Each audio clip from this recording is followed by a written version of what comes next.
بر محمد و آل محمد صلوات اللهم صل علی محمد و آل محمد و عجل فرجهم و لعنتهم اجمعین. کر مدد میری باقر بیٹا، ہمشیر کی قبر بناؤں میں، زنجیر ہٹاؤ تم میری، ہے زنجیر ہٹاؤ تم میری، اور اس کی لاش بناؤں میں، کر مدد میری باقر بیٹا، ہمشیر کی قبر بناؤں میں۔ دادا نے بڑی مظلومی میں تھا دادی کو دفنایا، لیکن وہ مدینہ تھا باقر، اور یہ ہے دیس پرایا، اس 4 برس کی زہرا کو غربت میں کہاں دفناؤں میں، کر مدد میری باقر بیٹا، ہمشیر کی قبر بناؤں میں، جو غم سے بھری تھی مادر کی نظروں سے چھپا دی میں نے، ایک سانس تھی جو گردن میں رسی وہ ہٹا دی میں نے، ہے گردن پہ بنے جو رسی سے کیسے وہ نیل چھپاؤں میں، کر مدد میری باقر بیٹا، ہمشیر کی قبر بناؤں میں، اور مل جائے اگر واپس مجھ کو وہ تیری ردا اور گوہر، بابا کی لحد پر رکھ دوں یا صغرا کو دوں وہ جا کر، ہے وہ دونوں امانت ہے تیری، ارے بتلا دے کسے پہنچاؤں میں، کر مدد میری باقر بیٹا، ہمشیر کی قبر بناؤں میں. ارے جب تم کو رہائی مل جائے، ارے پھپھیوں کو وطن پہنچانا، رہ لیں گے یہاں ہم بھائی بہن، ارے تم قافلہ گھر لے جانا. ارے دفناتے ہوئے اس بچی کو، ارے دفناتے ہوئے اس بچی کو، زندہ میں اگر مر جاؤں میں، کر مدد میری باقر بیٹا، ہمشیر کی قبر بناؤں میں. اور دونوں کو جدا میں کیسے کروں، ہمت ہی نہیں یہ میری، ہے آپ کے سر سے لپٹی ہوئی، بے جان یہ آپ کی بیٹی، کیا ساتھ سکینہ کے بابا، ارے کیا ساتھ سکینہ کے بابا، سر آپ کبھی دفناؤں میں، کر مدد میری باقر بیٹا، ہمشیر کی قبر بناؤں میں. محمد وآل محمد صلوات اللہم صلی علی محمد وآل محمد وعجل فرجهم ولا نادم اجمعین. فاتحہ. بسم اللہ الرحمن الرحیم.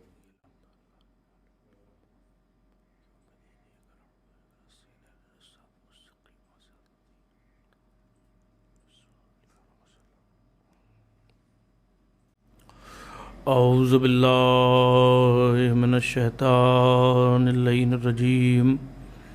بسم اللہ الرحمن الرحیم.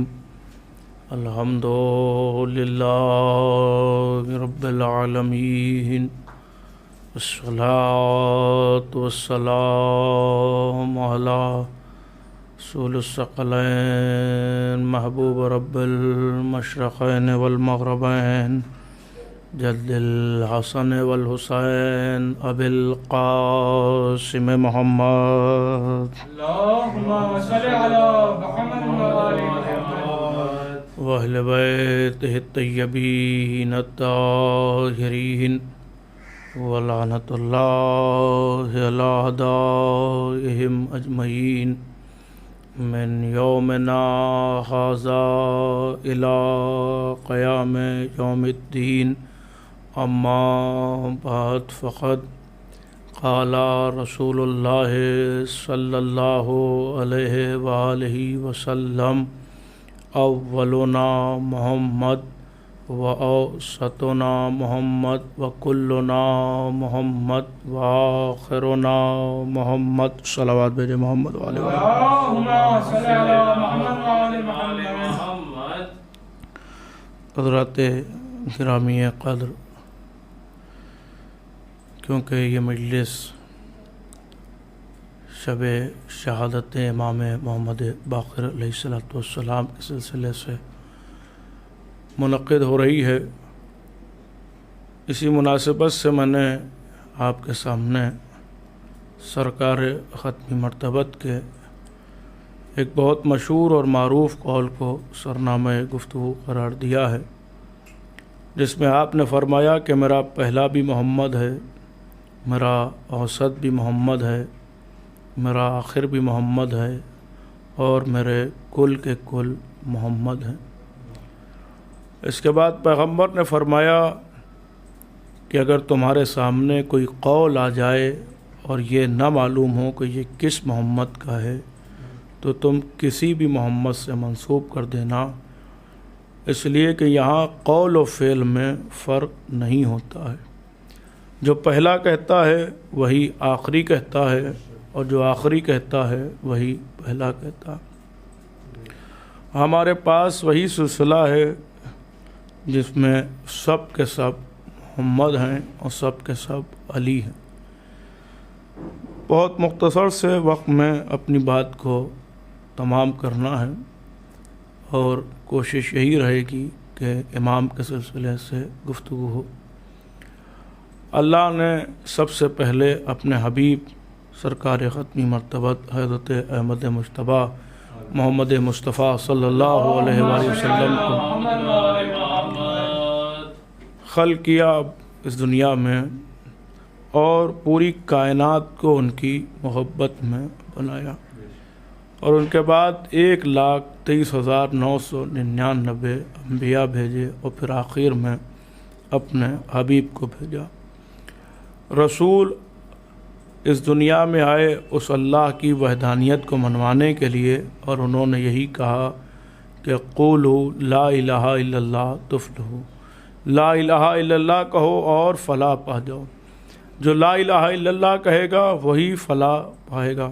انہوں نے ایک خدا کو منوایا، باقی سارے خداؤں کو انکار کیا کہ اس ایک کو مانا جائے، باقی سب کا انکار کیا جائے۔ لیکن ہر نبی کے بعد یہ معلوم تھا اس نبی کو کہ ہمارے بعد کوئی نبی آنے والا ہے، لہذا ہماری امت جب بہک جائے گی تو وہ آنے والا نبی اسے سیدھے راستے پر لے آئے گا۔ لیکن آخری رسول کو یہ معلوم تھا کہ اب میرے بعد کوئی نبی آنے والا نہیں ہے، میرے بعد کوئی نبی آنے والا نہیں ہے، مگر میری امت کو قیامت تک کے لیے رہنا ہے، لہذا کوئی ایسا انتظام کر کے جائیں کہ امت قیامت تک کے لیے بہکنے نہ پائے۔ لہذا رسول جاتے جاتے فرما کے جا رہے ہیں انی تارکن فیکم الثقلین کتاب اللہ و عترتی اہل بیتی، میں دو چیزیں چھوڑ کے جا رہا ہوں، ایک قرآن ہے اور ایک اہل بیت ہیں۔ ایک صلوات پڑھ دے پر محمد والے قرآن چھوڑ کے جا رہے ہیں اور اہل بیت کو چھوڑ کے جا رہے ہیں، اور پھر فرمایا کہ یہ ایک دوسرے سے وابستہ رہیں گے یہاں تک کہ حوض کوثر پر مجھ سے آن کر ملاقات کریں گے۔ کہ پیغمبر نے اپنی امت کو یوں ہی نہیں چھوڑا، بلکہ قرآن اور اہل بیت کو ساتھ چھوڑا۔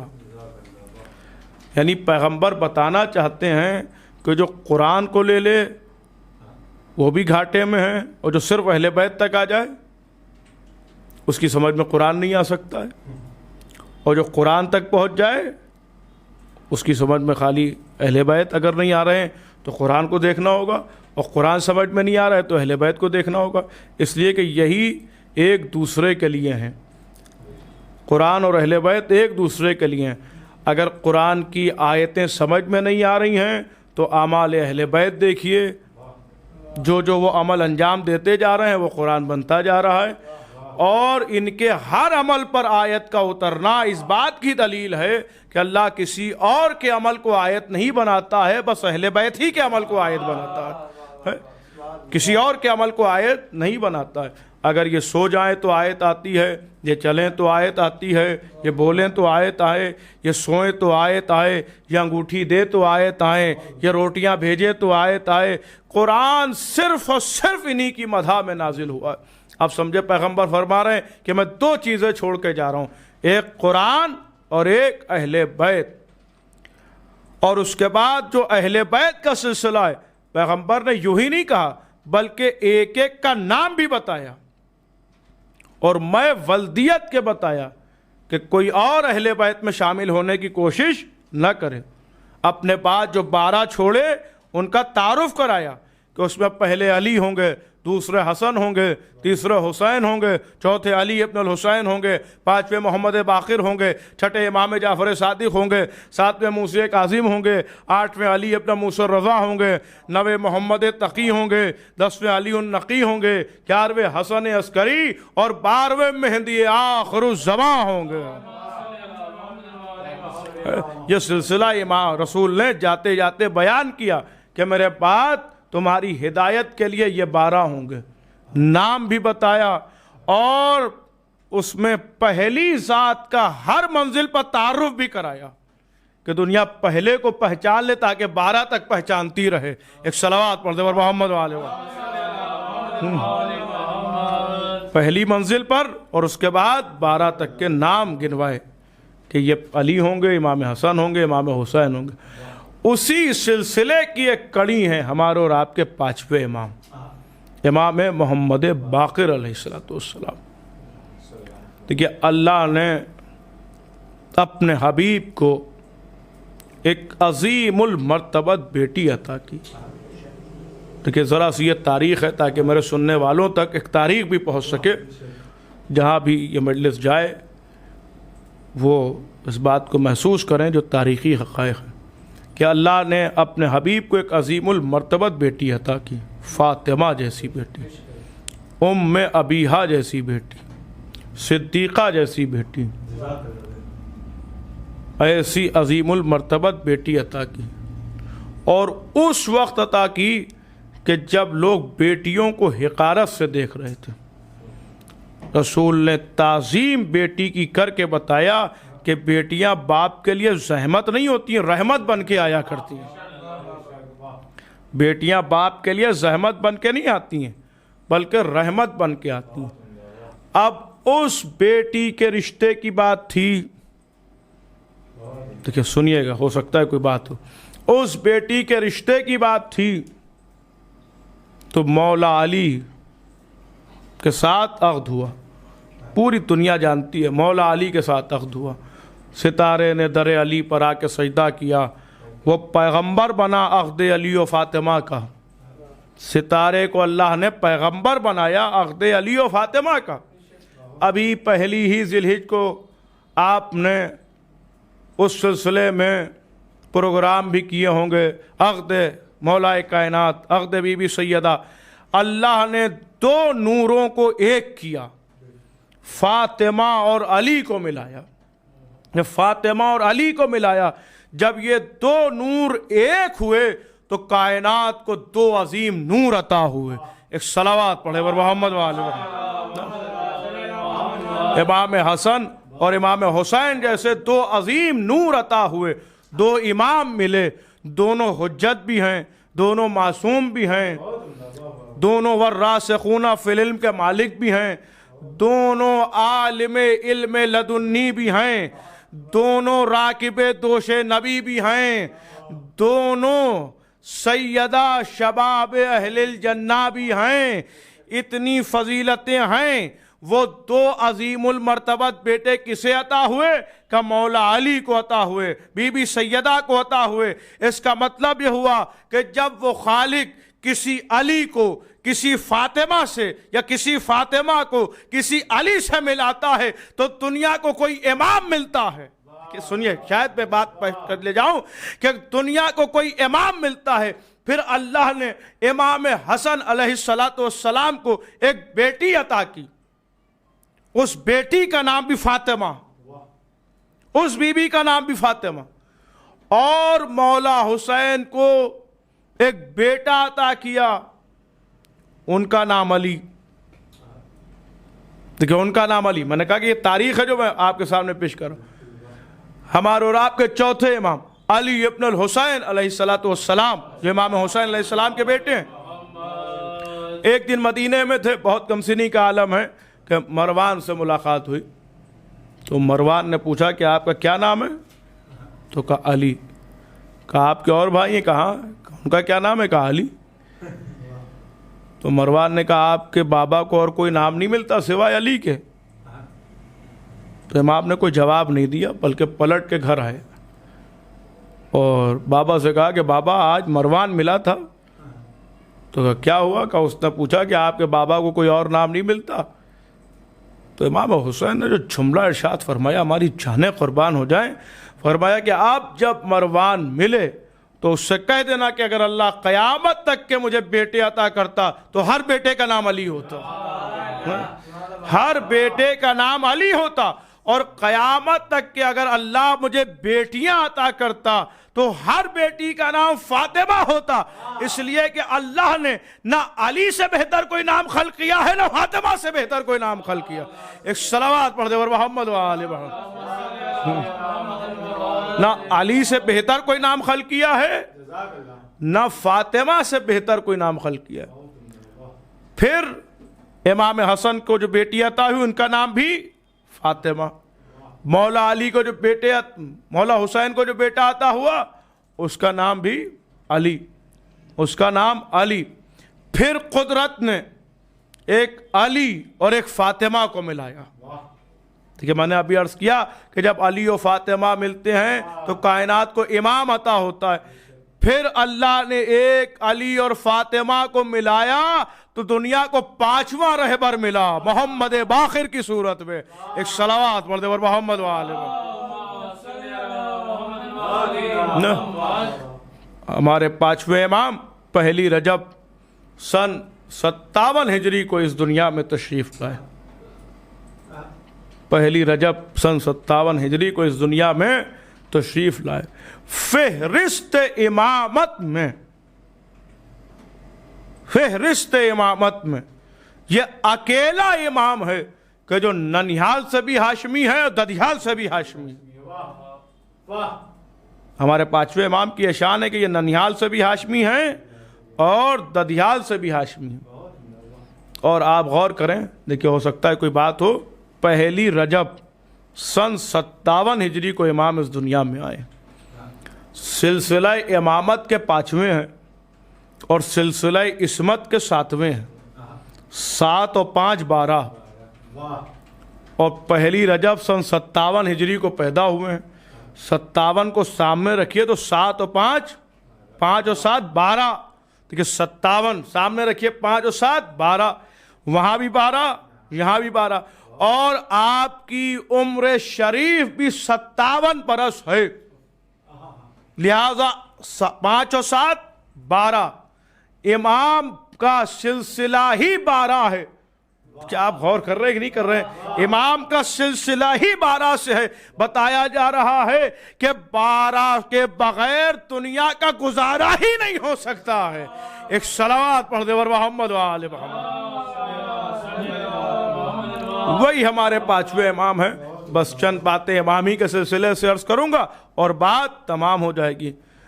امام واقع کربلا کے گواہ بھی ہیں۔ سن 57 ہجری میں امام اس دنیا میں آئے ہیں اور سن 61 ہجری میں واقع کربلا رونما ہوا، یعنی 3 برس کے تھے ہمارے 5ویں امام۔ اور اس کے بعد کربلا کے واقعے کے بعد قید خانہ و قید خانے کی اذیتوں کے بعد پھر امام اپنے بابا کے ساتھ مدینہ تشریف لائے، رہائی ہوئی اور پھر اپنے بابا کے ساتھ رہے مدینہ میں۔ اور جب ہمارے 4تھے امام اس دنیا سے رخصت ہو گئے تو پھر 5ویں امام کا زمانہ سامنے ہے، جو ظاہری حکومت ہے، ہمارے امام کی ظاہری امامت کا دور ہے۔ اس میں حشام ابن عبد الملک بہت ظالم و جابر بادشاہ ہے۔ حشام ابن عبد الملک جس نے امام کو مدینے سے دمشق طلب کیا، تو امام اکیلے نہیں چلے بلکہ ہمارے اور آپ کے 6ٹھے امام جعفر صادق علیہ السلام کو ساتھ میں لیا، یعنی اپنے بیٹے کو ساتھ میں لے کر چلے اور دمشق پہنچے۔ دیکھیں سنیے گا، ہو سکتا ہے کوئی بات ہو جو عرض کر کے بات تمام ہو جائے۔ امام دمشق پہنچے، اب جو دربار میں پہنچے تو تیر اندازی ہو رہی تھی۔ حشام ابن عبد الملک سامنے بیٹھا تھا اور لوگ تیر اندازی فرما رہے تھے، تو امام سے اس نے کہا کہ آپ بھی تیر اندازی فرمائیے، تو امام نے انکار کیا۔ امام نے کہا کہ ہم تیر اندازی اس وقت نہیں مناسب، تو اس نے کہا کہ نہیں، آپ کو تیر اندازی تو کرنا ہوگی، تیر اندازی فرمائے۔ تو امام نے کہا لا، پھر تیر و کمان دے دیں مجھے۔ امام کو تیر و کمان دیا گیا۔ دیکھیے میں بہت اطمینان کے ساتھ واقعہ اس لیے پڑھ رہا ہوں کہ تاکہ ایک ایک لفظ میرے سننے والوں تک پہنچ جائے۔ امام کو تیر و کمان دیا گیا، پھر اس کے بعد امام نے تیر چلایا، جو مرکز پر جا کے لگا. یہ غور کیجئے جو بات کہہ رہا ہوں, تیر مرکز پر جا کے لگا, اور اس کے بعد امام نے مسلسل تیر چلائے, جو ایک تیر کے اوپر دوسرا تیر, دوسرے تیر کے اوپر تیسرا تیر, تیسرے تیر کے اوپر چوتھا تیر, یہاں تک کہ 9 تیر ہوا پر معلق ہو گئے. کیا آپ نے غور نہیں کیا؟ 9 تیر ہوا پر تھے, ہوا کے دوش پر تھے 9 تیر. لوگ حیرت میں تھے کہ یہ 9 تیر کیسے ہوا میں ہو گئے. ارے بھیا یہ تیر کیا ہے؟ جب یہ اپنے قدم ہوا پر روک سکتے ہیں تو تیر کیوں نہیں روک سکتے ہیں؟ ایک صلوات پڑھتے ہیں محمد والے محمد. آپ غور کریں کہ خیبر کا واقعہ ہو رہا ہے کہ جہاں مولا علی نے 2 انگلیوں پر باب خیبر کو اٹھا لیا. لوگ حیرت میں علی کے ہاتھوں کی طرف دیکھ رہے ہیں, اور دیکھ کے فرمایا کہ یا نبی اللہ دیکھیے دیکھیے علی نے خیبر 2 انگلیوں پر اٹھا لیا. نبی نے فرمایا کہ علی کے ہاتھوں کی طرف نہ دیکھو بلکہ علی کے پیروں کی طرف دیکھو. اب جو پیروں کی طرف دیکھا تو پیر ہوا کے دوش پر تھے, انہی کے وارث ہیں, لہذا تیروں کو ہوا پر روک دیا. اب جو اس نے دیکھا کہ جو تیر تھے وہ رکے ہوئے ہیں, تو اس نے جس مقصد کے لیے بلایا تھا وہ تو اس کا مقصد فیل ہو گیا, اور اس نے کہا آپ تشریف لے جائیں. امام دربار سے نکلے, کچھ دور چلے ہوں گے کہ دیکھا کہ ایک ہجوم ہے, بہت بڑا مجمع لگا ہوا ہے. تو امام رک گئے وہیں. امام نے رک کر پوچھا کہ یہ مجمع کیسا ہے؟ کہ ایک پادری ہے جو اس گرجا میں رہتا ہے, سال میں 1 مرتبہ وہ گرجا سے باہر آتا ہے, لوگ اس کی زیارت کے لیے آتے ہیں. یہ وہ پادری ہے, عیسائی ہے, لوگ اس کی زیارت کو آتے ہیں. اللہ اکبر, عیسائی ہیں مگر جانتے ہیں کہ زیارت کرنا جائز ہے. مسلمانوں کی سمجھ میں نہیں آ رہا ہے. ایک صلوات پڑھتے پر محمد وآل محمد. امام بھی اسی مجمع میں رک گئے. وہ 100 برس کا بوڑھا پادری اپنے گرجا سے نکلا, اس نے مجمع پر نگاہ دوڑائی. اب جو مجمع پر نگاہ دوڑائی تو نگاہ چہرہ امامت پر جا کے رکی. اس نے پوچھا کہ آپ ہماری امت میں سے ہیں یا امت مرحومہ میں سے ہیں؟ تو امام نے فرمایا کہ میں امت مرحومہ میں سے ہوں, یعنی جس پر رحمت نازل ہوتی ہے اس امت سے ہوں. تو اس نے کہا کہ آپ عالموں میں سے ہیں یا جاہلوں میں سے ہیں؟ دیکھیے امام نے کیا جواب دیا ہے. اس نے پوچھا تھا کہ آپ عالموں میں سے ہیں یا جاہلوں میں سے ہیں؟ امام نے فرمایا کہ میں جاہل نہیں ہوں. امام کہہ سکتے تھے کہ میں عالم ہوں, لیکن عالم ہونے کا مطلب یہ ہوا کہ کسی علم کے لیے محدود کر دیا جاتا ہے کہ آپ اس علم کے ماہر ہیں, یہ اس علم کے ماہر ہیں. امام نے فرمایا کہ میں جاہل نہیں ہوں, یعنی علم ہمارے احاطے سے باہر نہیں ہے, میں جاہل نہیں ہوں. اور اس نے کہا کہ آپ کچھ پوچھنے آئے ہیں یا میں آپ سے سوال کروں؟ تو امام نے کہا بہتر یہ ہے کہ تو ہی سوال کر لے. ٹھیک ہے, تو ہی سوال کر لے. تو اب تاریخ بتاتی ہے کہ اس نے پوچھنا شروع کیا کہ آپ کی قوم اور آپ کا نظریہ اور آپ کا عقیدہ یہ ہے کہ جنت میں لوگ غذائیں استعمال کریں گے اور انہیں کوئی حاجت محسوس نہیں ہوگی.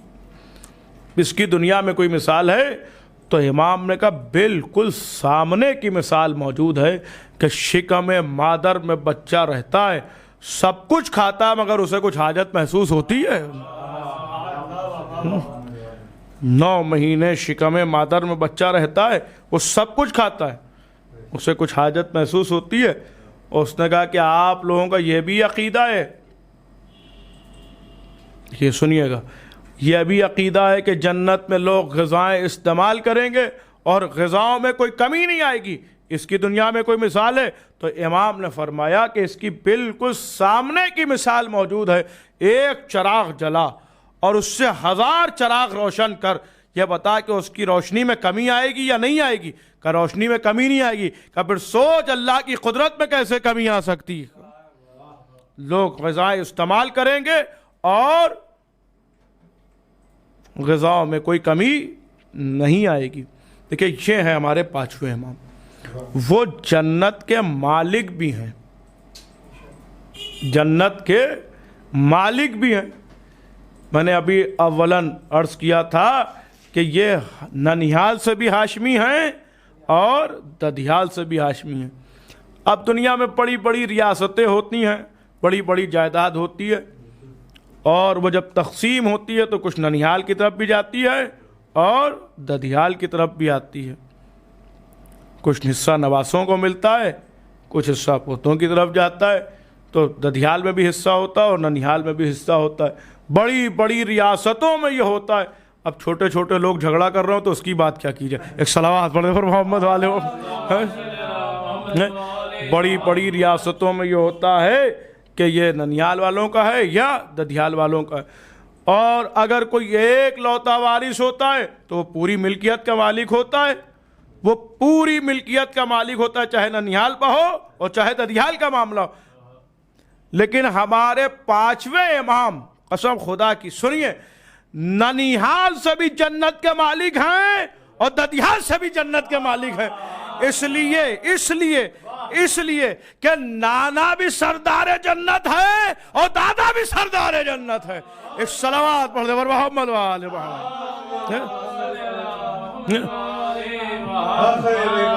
ننیہال سے بھی جنت کے مالک ہیں اور ددھیال سے بھی جنت کے مالک ہیں۔ اب جسے امام محمد باقر چاہیں گے وہی جنت میں جائے گا۔ اب جو لوگ کہتے ہیں ارے ہم جنت میں جائیں گے، ہم جنت میں جائیں گے، ہم جنت میں جائیں گے، سارے اسلام کے 73 کے 73 فرقے ہیں، سب یہی کہہ رہے ہیں ہم جنت میں جائیں گے، اور ہمارے لیے یہ کہا جاتا ہے کہ یہ جنت میں نہیں جائیں گے۔ خدا کا شکر ہے کہ اس بات کا اقرار آپ نے کر لیا ہے کہ ہم جنت میں نہیں جائیں گے، اس لیے کہ اتنا تو آپ کو بھی معلوم ہے کہ جنت میں جائے گا وہ جو جنت کے باہر ہوگا۔ اس بات کا اقرار تو آپ نے بھی کیا کہ جنت میں جائے گا وہ جو جنت کے باہر ہوگا۔ ہم تو جنت ہی میں بیٹھے رہتے ہیں، ہم تو جنت ہی میں بیٹھے رہتے ہیں، اس وقت بھی جنت میں بیٹھے ہوئے ہیں۔ آپ کہیں گے کیسے؟ میں کہوں گا یہ بتائیے کہ جنت ہے کس جگہ کا نام؟ کہ جہاں ساقی کوثر ہو، جہاں شافع محشر ہو، جہاں خاتون جنت ہو، جہاں سردار جنت ہو، جہاں مالک جنت ہو۔ قسم خدا کی فرش اعلیٰ سے بڑی کوئی جگہ نہیں ہے جہاں خاتون جنت بھی ہے، مالک جنت بھی ہے، سردار جنت بھی ہیں، ساقی کوثر بھی ہیں، شافع محشر بھی ہیں۔ ارے تم اپنے اوپر فخر نہ کرو بلکہ ہمارے اوپر فخر کرو، ہمارے مقدر پر ناز کرو، اس لیے کہ تمہیں کچھ ملا نہیں ہے اور ہمیں جنت کے ساتھ ساتھ مالک جنت کے ساتھ بیٹھنے کا شرف بھی ملا ہوا ہے۔ ایک صلوات پڑھے پر محمد والے ہم مالک جنت کے ساتھ بیٹھے ہوئے ہیں، اور اس وقت ذکر بھی اس کا ہو رہا ہے کہ جو مالک جنت ہے، جو جنت کے مالک ہیں۔ ہمارے پانچویں امام، اور امام کا لقب ہے باقر العلوم، اس لیے کہ ہمارے پانچویں امام کو اور چھٹے امام ہی کو زیادہ موقع ملا ہے۔ اس لیے آپ دیکھیں کہ پیغمبر کے بعد سب سے زیادہ حدیثیں یا چھٹے امام سے ملتی ہیں یا ہمیں پانچویں امام سے ملتی ہیں، اور یہ درس کا سلسلہ ہے ہمیں پانچویں امام کے زمانے میں بھی ہے اور چھٹے امام کے زمانے میں بھی۔ تو امام کا لقب ہے باقر العلوم۔ اللہ اکبر، قسم خدا کی، لیکن دنیا پہچانے امام کسے کہتے ہیں؟ تو جنت کی بات، جنت تو یوں ہی مل جائے گی ہمیں جانا وانا نہیں ہے، ہم تو بیٹھے ہوئے جنت میں۔ اس لیے کہ ہمارے اور آپ کے چھٹے امام، امام جعفر صادق علیہ السلام ارشاد فرماتے ہیں کہ جو روئے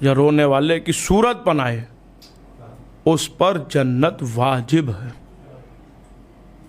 اس کی جنت کی ضمانت ہم لیتے ہیں۔ ادھر ایک کچھ باتیں سامنے آ رہی ہیں کہ لوگ کہہ رہے ہیں رونے سے کیا فائدہ ہوتا ہے، اور رونے سے یہ ہوتا ہے، رونے سے وہ ہوتا ہے۔ ایک بات عرض کروں، اور شاید میرے سننے والوں کے لیے عجیب و غریب بات ہو، اب مثال ہے، مثال کو مثالی سمجھیے گا کہ ہندوستان میں بہترین نوحہ خوان ہیں اور بہترین مجلس پڑھنے والے لوگ ہیں، کوئی جواب واب نہیں ہے، دیکھیے، اور بالخصوص ہمارے لکھنؤ میں بہترین نوحہ خوان، بہترین مجلسیں پڑھنے والے خطبہ موجود ہیں۔ ہمیں فخر ہے کہ ہم لکھنؤ کے ہیں۔ بہرحال پوری دنیا میں ذکر اہل بیت ہوتا ہے، اللہ سب کو نوازتا ہے۔ بہت سی آوازیں ہوتی ہیں جن سے آدمی کا لگاؤ ہوتا ہے۔ اب مثال کے طور پر کوئی بہترین نوحہ خوان ہو اور وہ نوحہ پڑھ رہا ہو، اور میں یہاں ممبر پر بیٹھ کے اعلان کروں کہ آج یہ صاحب جب نوحہ پڑھ لیں گے تو میں انہیں 2 کروڑ روپے کا بنگلہ دوں گا، تو آدمی ان کی طرف نہیں دیکھے گا بلکہ وہ ہماری طرف دیکھے گا کہ یہ جو کہہ رہے ہیں صاحب 2 کروڑ روپے کا بنگلہ دینے کے لیے، تو ان کی حیثیت بھی ہے کہ نہیں ہے؟ یہ 2 کروڑ روپے کی بات کر رہے ہیں، یہ 2 کروڑ روپے کا بنگلہ دے بھی پائیں گے کہ نہیں دے پائیں گے؟ دیکھیں، ان کے پڑھنے پر کوئی بات نہیں ہے، ان کا کوئی معاملہ ہی نہیں رہا۔ وہ تو دعویٰ ہم نے کیا ہے نا کہ جب یہ نوحہ پڑھیں گے تو ہم انہیں 2 کروڑ روپے دیں گے۔ اب یہ جو ہم سے لوگ الجھ الجھ کے کہہ رہے ہیں، آپ کہتے ہیں 2 آنسوؤں پر جنت ملے گی، ارے بھیا ہم تھوڑی کہہ رہے ہیں، یہ تو امام کہہ رہے ہیں کہ تم رو جنت ہم دیں گے۔ ہائے ہائے، شاید آپ میں بات پہنچا لے جاؤں، تم رو جنت ہم دیں گے۔ ارے بھیا ہماری طرف نہ دیکھیے بلکہ امام کی طرف دیکھیے کہ وہ مالک ہے جنت کے، وہ دے پائیں گے یا نہیں دے پائیں گے۔ معاملہ یہ ہے کہ وہ مالک ہے جنت ہے۔ ارے وہ تو وہ ہیں، ان کے شیعہ جنت بانٹیں گے، سلمان و ابوذر جنت بانٹیں گے، وہ تو وہ ہیں۔ اب انہی امام کی حدیث ہے، بس سنیے اور بات تمام ہو رہی ہے۔ ہمارے اور آپ کے 5ویں امام محمد باقر علیہ السلام، سنیے بات آ گئی ہے تو اب سنتے چلیے۔ امام کی خدمت میں جناب جابر ابن عبداللہ انصاری، جو رسول کے صحابی ہیں، جنہیں رسول نے بشارت دی تھی کہ جابر تم اتنے برس زندہ رہو گے کہ تم میرے 5ویں محمد سے ملو گے، اور جب 5ویں محمد سے ملو گے تو تم انہیں ہمارا سلام کہہ دینا۔ دیکھیں، سلام کہہ دینا، سلام کہہ دینا۔ تاریخ کہتی ہے پہلے محمد کا زمانہ گزرا، دوسرے محمد کا زمانہ گزرا، تیسرے محمد کا زمانہ گزرا، چوتھے محمد کا زمانہ گزرا، اور اب 5ویں محمد کا زمانہ آ گیا، اور جناب جابر بہت ضعیف ہو چکے ہیں، آنکھوں سے نظر بھی نہیں آتا ہے صحیح سے۔ تو تاریخ کہتی ہے کہ مدینے کی گلیوں میں پھرتے رہتے تھے اور کہتے جاتے تھے یا باقرو یا باقرو یا باقرو یا باقرو یا باقرو یا باقرو، فرماتے جاتے تھے۔ ایک دن ایک سے ملاقات ہو گئی کہ کسے تلاش کر رہے ہیں؟ سنیے گا، کہ محمد باقر کو تلاش کر رہا ہوں، کہ میں ہی محمد باقر ہوں۔ کہ سنیے، عجیب و غریب بات ہے، کہ میں ہی محمد باقر ہوں، کہ آپ محمد باقر ہیں، قدم آگے بڑھائیے۔ امام نے قدم آگے بڑھا لیا، کہ آپ قدم کو پیچھے ہٹائیے، کہ امامت کی یہ شان ہی نہیں ہوتی ہے قدم بڑھا کے پیچھے ہٹا لے۔ ایک صلوات پڑھے پر محمد وآل محمد۔ امامت کی یہ شان ہی نہیں ہے کہ قدم بڑھائے اور پیچھے ہٹا لے۔ فوراً جابر نے کہا کہ آپ ہی محمد باقر ہو سکتے ہیں اور آپ ہی محمد باقر ہیں۔ امام نے فرمایا کہ ارے وہ پیغام تو پہنچائیے جو میرے جد نے آپ کے حوالے کیا تھا۔ اس کے بعد جناب جابر نے سلام پہنچایا کہ آپ کے جد نے آپ کو سلام کہلایا، اور امام محمد باقر نے اس کا جواب دیا وعلیک السلام یا رسول اللہ جدی. اس کے بعد اب سنیے عجیب و غریب بات ہے، نبی کسے کہتے ہیں کہ جو اللہ کے پیغام کو بندوں تک پہنچائے اسے نبی کہتے ہیں. ایک جملے میں صحابیت کی معراج تک لے کے جا رہا ہوں. ارے بھائی نبی اسے کہتے ہیں کہ جو اللہ کا پیغام بندوں تک پہنچائے، اور صحابی اسے کہتے ہیں جو نبی کا سلام امام تک پہنچا دے. ایک صلوات پڑھے بر محمد و آل محمد. صحابی اسے کہتے ہیں. اور اس کے بعد یہی جناب جابر ہیں جو امام سے پوچھ رہے ہیں کہ یہ بتائیے کہ کوئی ایسی حدیث بیان کر دیجئے کہ جس کو سناؤں تو آپ کے چاہنے والے خوش ہو سکیں.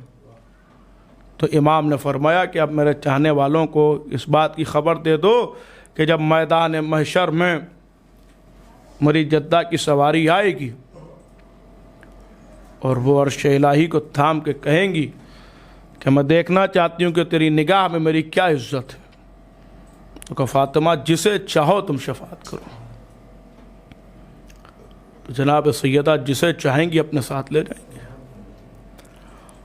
لیکن جنہیں وہ لے کر جائیں گی اب وہ میدان محشر سے اٹھیں گے اور وہاں تک پہنچیں گے.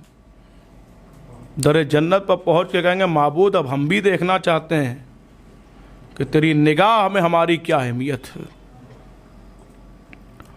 تو کہا کہ تم پر جنہوں نے احسان کیا ہے انہیں اپنے ساتھ لے لو. پھر وہ لوگ واپس ہوں گے اور میدان محشر میں انہیں اپنے ساتھ لیں گے کہ جنہوں نے ان پر احسان کیا ہوگا. تو شیعہ اللہ اکبر وہ بھی احسان کرنے والے، ہماری جانیں قربان ہو جائیں ایسے امام ہمیں میسر ہوئے. بس وہ امام کربلا کا گواہ بھی ہے جس نے سارے مناظر اپنی آنکھوں سے دیکھے. آج اس کی شب شہادت ہے، پوری دنیا اس کا غم منا رہی ہے. اللہ اکبر کیا عرض کیا جائے. 3 برس کا سن ہے.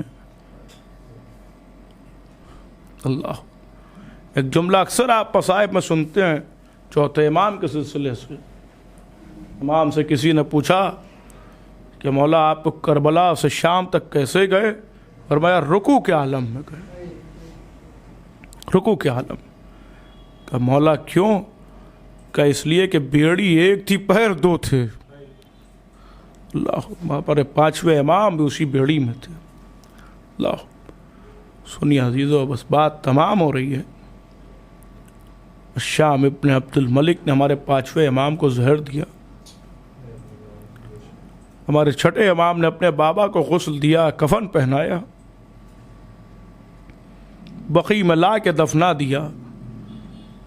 عزیزوں یہ سوچ کے بھی روئیے کہ آج اس کا ماتم ہے جس کی قبر پر کوئی سایہ نہیں ہے، دن کی دھوپ ہے، رات کی اوس ہے. بقیع میں جو روضے تعمیر تھے انہیں منہدم کر دیا گیا. اگر میرا دل کہتا ہے کہ جب 6ٹھے امام اپنے بابا کو غسل دے رہے ہوں گے تو غریب زہرا ضرور یاد آ گیا ہوگا. جب اپنے بابا کو کفن پہنا رہے ہوں گے تو کربلا کا بے کفن ضرور یاد آیا ہوگا جس کا لاشا جلتی ہوئی زمین پر بے گور و کفن پڑا ہوا تھا. عزیزو ایک روایت اور مجلس تمام ہو رہی ہے اس لیے کہ یہ کربلا کا گواہ بھی ہے ہمارا امام جس کی شہادت کا روز ہے. سنیے شام غریبہ آئی، خیموں میں آگ لگی ہوئی تھی، بیویاں ایک خیمے سے دوسرے خیمے جا رہی تھی. حمید ابن مسلم کہتا ہے کہ میں نے دیکھا کہ جلتے ہوئے خیموں سے ایک بنسن بچہ نکلا جس کے دامن میں آگ لگی ہوئی تھی. وہ کہتا ہے کہ میں آگے بڑھا کہ شاید بچے کی دامن کی آگ کو بجھا دیں. وہ بچے نے کہا کہ آنے والے اگر بتانا ہے تو وہ اتنا بتا دے کہ مجھے عباس دلاور کدھر ہیں. وہ کہتا ہے میں نے فرات کا اشارہ کیا، بچہ تیزی سے فرات کی طرف دوڑا. حمید کہتا ہے میں پیچھے پیچھے گیا کہ دیکھوں بنی ہاشم کے بچے مصیبت کے وقت کیا کہتے ہیں. وہ کہتا ہے میں عجب منظر دیکھا. میں نے دیکھا کہ بچے نے پانی نہیں مانگا، نہ بچے نے مدینے جانے کو کہا، بلکہ لاشے عباس کو جھجوڑا. فرمایا عباس تم یہاں سو رہے ہو، وہاں زینب کی ردا چھینی جا رہی ہے. اے عباس تم یہاں سو رہے ہو، وہاں سکینہ کے تماچے مارے جا رہے ہیں. یہ کوئی اور نہیں، ارے ہمارے پانچویں امام تھے جن سے مصیبتیں دیکھی نہ گئی. ہاں عزیزو یہی وجہ ہے کہ کربلا میں جب جناب عباس نے اجازت مانگی تو 41 بچے تھے، مگر جب کربلا سے یہ قافلہ قید خانے پہنچا تو فقط 2 بچے رہ گئے، ایک بی بی سکینہ، ایک ہمارے پانچویں امام. مگر عزیزوں ظلم کی انتہا یہیں پر نہیں ہوئی بلکہ ظلم اور آگے بڑھا. ہاں جب اس قافلے کو رہائی ملی تو فقط ایک ہی بچہ مدینے لوٹ کر آیا. سکینہ بی بی قید خانے میں رہ گئی. ہمارے پانچویں امام لوٹ کر آئے مگر عزاداروں اسے بھی زہر دے دیا گیا. دنیا اپنے پانچویں رہبر سے محروم ہو گئی. آج اسی امام کا ماتم ہو رہا ہے. واہ حسین واہ مظلوم سیعلم الذین ظلموا ای منقلب ینقلبون انا للہ و انا الیہ راجعون. جلتے ہوئے خیموں سے زینب کی صدائی، عباس کہاں ہو تم؟ جلتے ہوئے خیموں سے زینب کی صدائی، عباس کہاں ہو تم؟ جلتے ہوئے خیموں سے زینب کی صدائی، عباس کہاں ہو تم؟ نہ سر پہ رہی چادر، نہ سر پہ رہی چادر، نہ میرا بچا بھائی، عباس کہاں ہو تم؟ جلتے ہوئے خیموں سے زینب کی صدائی، عباس کہاں ہو تم؟ جلتے ہوئے خیموں سے زینب کی صدائی، عباس کہاں ہو تم؟ عباس چلے آؤ خیموں میں غریبوں کے، بھوکے اور پیاسے ہیں، لوٹے ہیں نصیبوں کے. سجاد کو ہوش نہیں، سجاد کو ہوش نہیں، کلثوم ہے گھبرائی، عباس کہاں ہو تم؟ جلتے ہوئے خیموں سے زینب کی صدائی، عباس کہاں ہو تم؟ جلتے ہوئے خیموں سے زینب کی صدائی، عباس کہاں ہو تم؟ شبیر کھڑا رن میں کئی روز کا پیاسا ہے، تیروں سے ہوا چھلنی مظلوم کا لاشا ہے. نہ کفن ملا اس کو، نہ کفن ملا اس کو، نہ قبر بھی بن پائی، عباس کہاں ہو تم؟ جلتے ہوئے خیموں سے زینب کی صدائی، عباس کہاں ہو تم؟ جلتے ہوئے خیموں سے زینب کی صدائی، عباس کہاں ہو تم؟ ہے شمر کمینے نے معصوم سکینہ کے مارے ہیں تماچے بھی، ہے پھول سی گالوں پہ. آ جاؤ چچا غازی، آ جاؤ چچا غازی، رو کے وہ چلائی، عباس کہاں ہو تم؟ چلتے ہوئے خیموں سے زینب کی صدائی، عباس کہاں ہو تم؟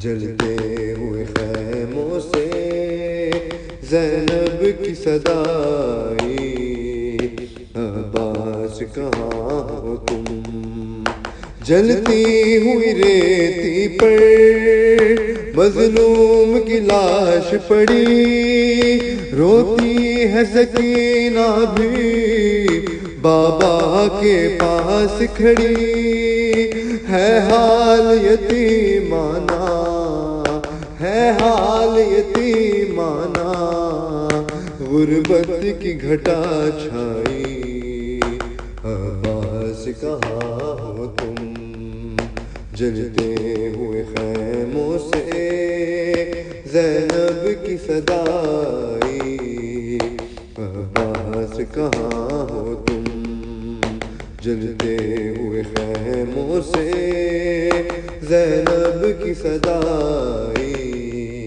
عباس کہاں ہو تم کلثوم نے سر پیٹا مقتل میں کھڑے ہو کر اور کانپتی ہاتھوں سے زینب نے رو رو کر دستار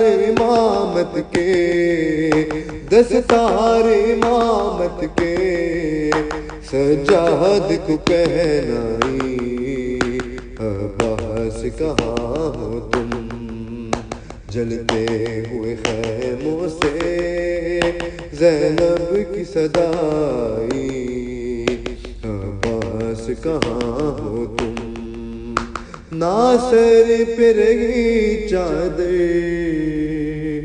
ناصر پہ رہی چادر نہ میرا بچا بھائی عباس کہاں